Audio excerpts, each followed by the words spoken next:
Ex-pegawai Mahkamah Agung Zaraf Rikar kembali menjadi tersangka dugaan suap dan pemufakatan jahat di Pengadilan Tinggi Jakarta dan Mahkamah Agung. Pemufakatan jahat dalam pengurusan perkara banding dan kasasi.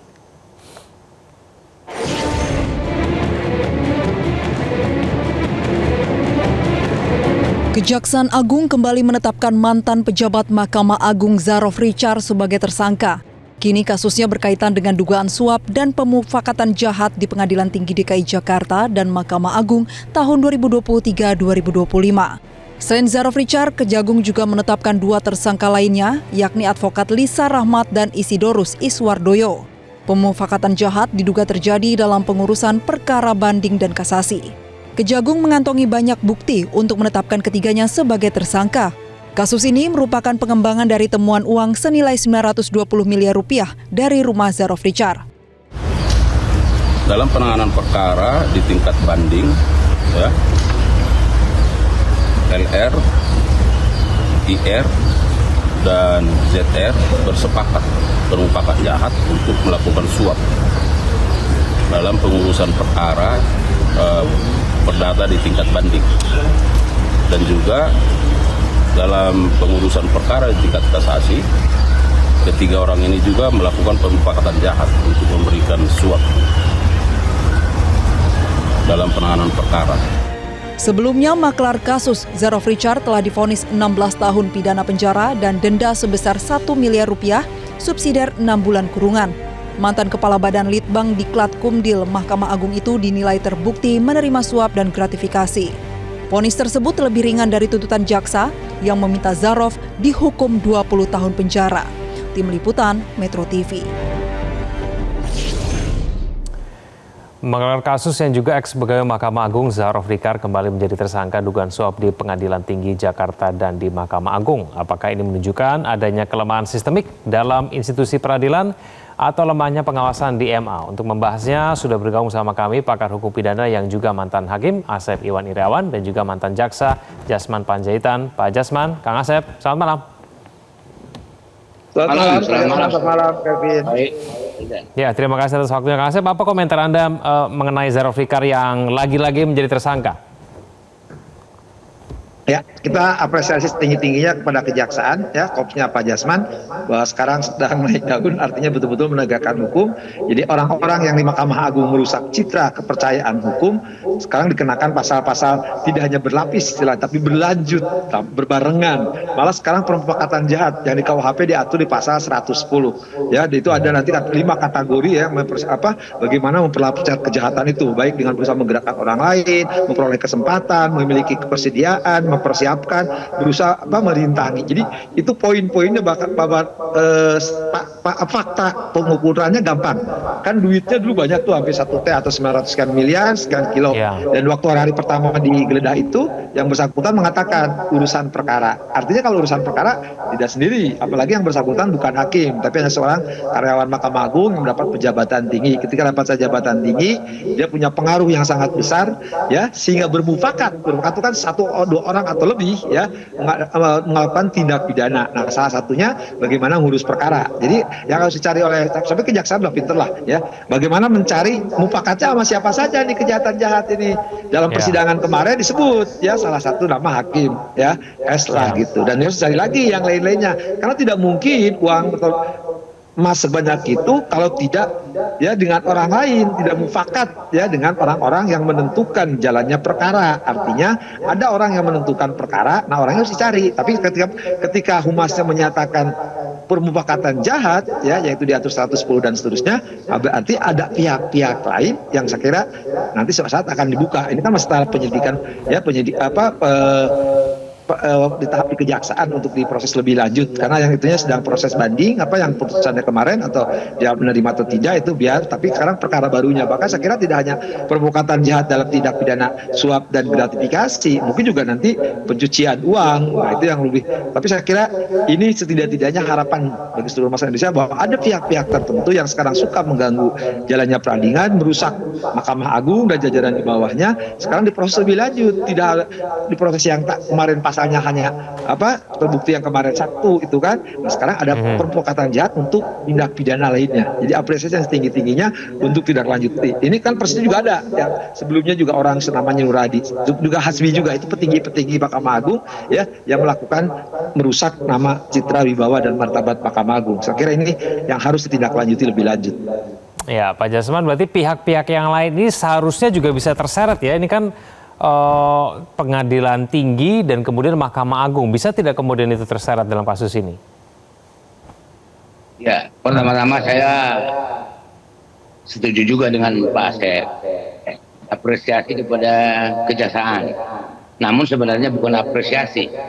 Sudah seharusnya demikian. Ini ada uang yang 920, ada emas. Nah, ini kan harus ditelusuri.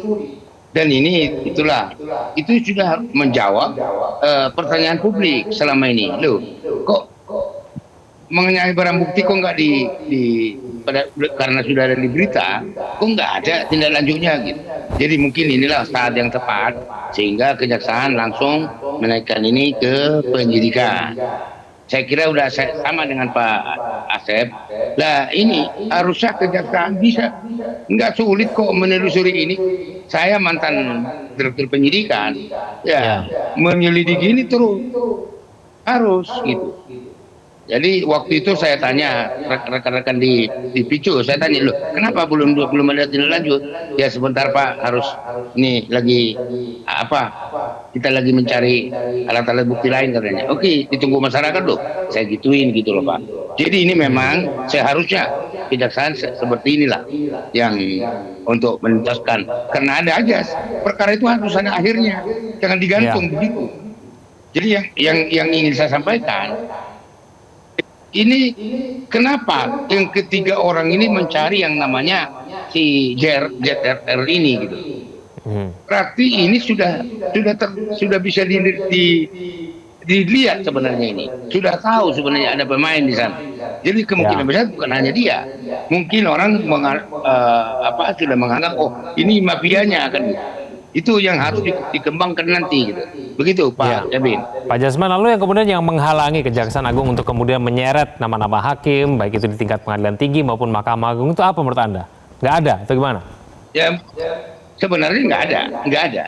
Cuman mungkin waktu dan saya kira mungkin orang-orang ini juga mungkin tertutup, nggak dibuka. Tapi kan sebenarnya kan ada cara-cara lain untuk mencari kemana lagi, siapa lagi yang terlibat, kan gitu. Seperti yang tadi saya katakan tadi, bagaimana orang ini kenal dengan ZR, kan gitu.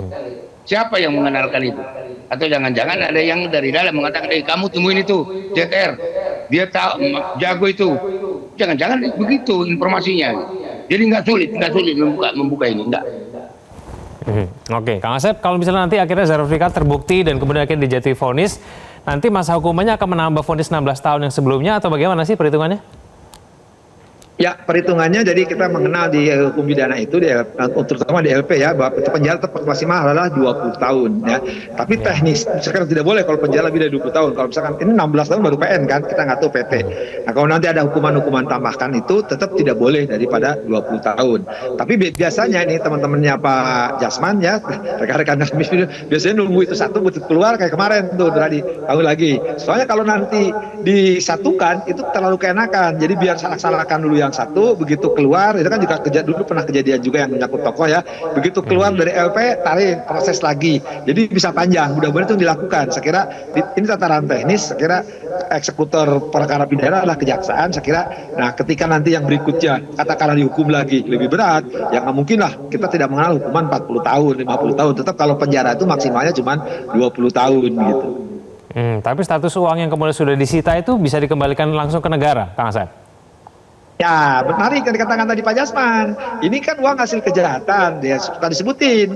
Kalau hasil kejahatan bisa dirampas untuk negara, bisa dimusnahkan, bisa dikembalikan. Nah, tapi jelas karena ini hasil tindak pidana korupsi, ya jelas harus dirampas untuk negara. Nggak mungkin dikembalikan kepada penyuap apalagi yang disuap gitu kan. Ini entah gratifikasi, entah suap, ya uang-uang atau barang bukti lainnya, uang atau barang-barang berharga lainnya. Saya kira kelak dalam putusan kan digunakan dalam kejahatan. tindak pidana korupsi ya harus dirampas untuk negara. Tidak boleh sampai, karena pernah ada juga ya beberapa putusan dikembalikan kepada terdakwa. Nah, ini harus jelas. Makanya saya bilang nanti dibuka nih uang ya hampir 1 T lah, yang 900 miliar sekian atau sekian kilo emas itu, ya kan tidak mungkin satu perkara, pasti ada beberapa perkara.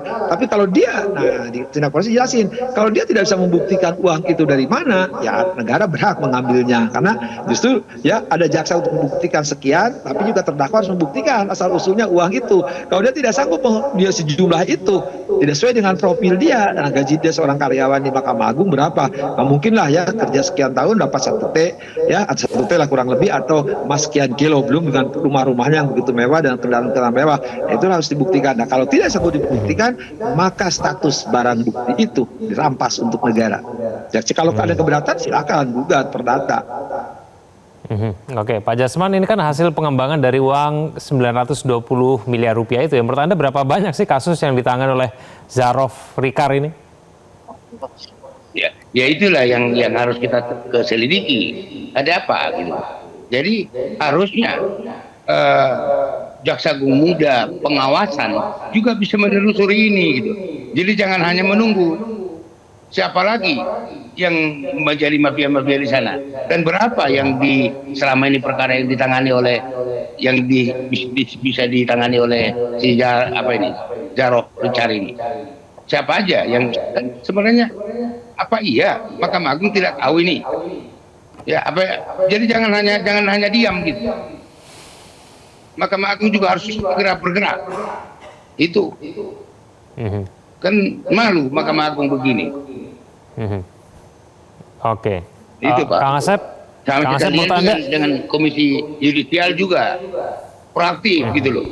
Iya, semua harus proaktif ya. Kang Asep, menurut Anda ada berapa banyak sih Zarof Rikar yang lain begitu saat ini di tubuh peradilan kita? Ya yang jelas sih udah ketahuan kan 3, kita majelis perkara bersalah kan, Nuradi, si Hasbi, kemudian Rikar Zarof, kemudian juga dulu pernah juga Sumasnya ya yang ini kan metro, acara metro itu kan si Andi dan beberapa juga ya. Dan sekarang saya pikir pada tiarap gitu, karena sekarang ketua Mahkamah Agungnya keras kan, kalau nggak mau dibina binasakan gitu kan, 100.000 pun ingat katanya kan ya. Bahkan sekali lagi ya beberapa sekarang kan udah ada arah perubahan, tapi yang katakan tadi Pak Jasman, saya kira ya Mahkamah Agung sebenarnya tahu siapa sih yang buktinya kan ketika tidak hanya ke Surabaya, paling ke Istana Surabaya dia kan menemui beberapa hakim yang memutus itu kan, terlepas ada kaitan atau tidak, tapi kan harus tidak boleh bertemu kan satu itu, padahal dia yang bersangkutan udah berhenti. Nah kemudian juga yang paling gampang ya siapa aja, hanya deh penegak hukum lain, karena untuk tahu hakim bersih atau pejabat peradilan bersih pasti Pak Jaksa tahu, begitu pula sebaliknya penasihat hukum juga tahu gitu. Itu mah udah pada taling tahu lah, cuman kita kan nggak enak nyebutnya, kasihan kalau disebut nanti deg-degan. Oke, baik, kita akan tunggu nanti akan seperti apa kasusnya. Kang Asep, Pak Jasman, terima kasih sudah bergabung bersama kami di Prime Time. Selamat malam.